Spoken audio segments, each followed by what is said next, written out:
साईडला राज्य सरकार जे आहे ते परिपत्र काढत आहे की अशा प्रकारचे जे फायनान्शियल फ्रॉड्स होत आहे पतसंस्थामध्ये किंवा जे आपले बँकिंग इन्स्टिट्यूशन्स आहे त्याच्यामध्ये जे फ्रॉड होत आहे कोट्यवधी रुपये लोकांचे बुडालेले असते आणि हजारोंच्या संख्येने लोक जे आहे त्यांचे पैसे मिळत नाही।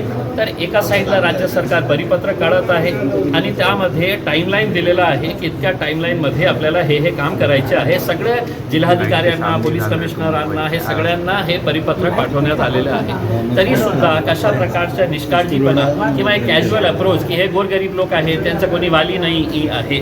आता आपल्याला एक उदाहरण द्यायचं असेल तर 14 ऑगस्ट 2024ला हे प्रॉपर्टी लिलाव करण्यासाठी राज्य सरकारने परवानगी दिली। आता कलेक्टर साहेबांनी कन्नडचे SDOला पत्र पाठवले की तुम्ही हे त्याचे अधिकारी व्हा आणि हे सगळं लिलावाची प्रक्रिया तुम्ही पूर्ण करा। ते त्यांनी कलेक्टरला पत्र पाठवले की माझ्याकडे खूप काम आहे, मी काम करू शकत नाही आहे, खूप मोठा ज्युरिस्डिक्शन आहे।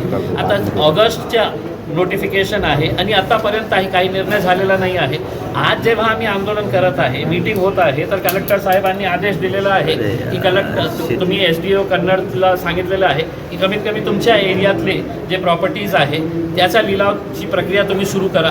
म्हणजे हेच आदेश त्यांनी 4 महिना अगोदर दिले असते तर ते लोकांचे पैसे मिळाले असते। आता कलेक्टर साहेबांनी आम्हाला आश्वासन दिलेलं आहे की एका महिन्यामध्ये जास्तीत जास्त 1 आठवडा पुढे होऊ शकतो, पण एका महिन्यामध्ये त्यांनी पूर्ण एक टाइमटेबल आम्हाला देणार आहे येणाऱ्या आठवड्यामध्ये की जे प्रॉपर्टीज आहे ते प्रॉपर्टीज विकण्यासाठी ते टाईम बाउंड प्रोग्राम करून एका महिन्यामध्ये हे सगळं पूर्ण करणार आहे।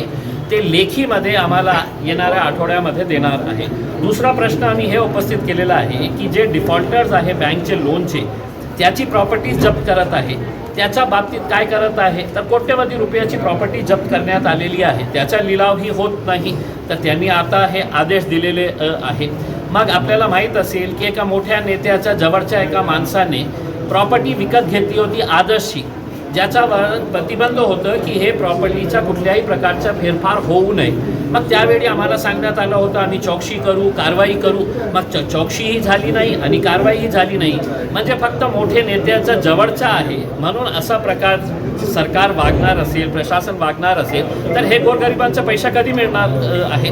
आता पुन्हा कलेक्टर साहेब म्हणतो की हो मी विचारतो, बघतो मी काय करायचं आहे, काय कारवाई झालेली आहे का नाही झालेली आहे हे बघणार आहे। तर हे थातूर मातूर जे उत्तर मिळत आहे ना, बघा आता ते 1 महिन्याचा कालावधी दिलेला आहे। आम्ही 1.5 वर्षापासून एक आंदोलन करत आहे, 1 महिना अजून त्यांना टाईम देतो।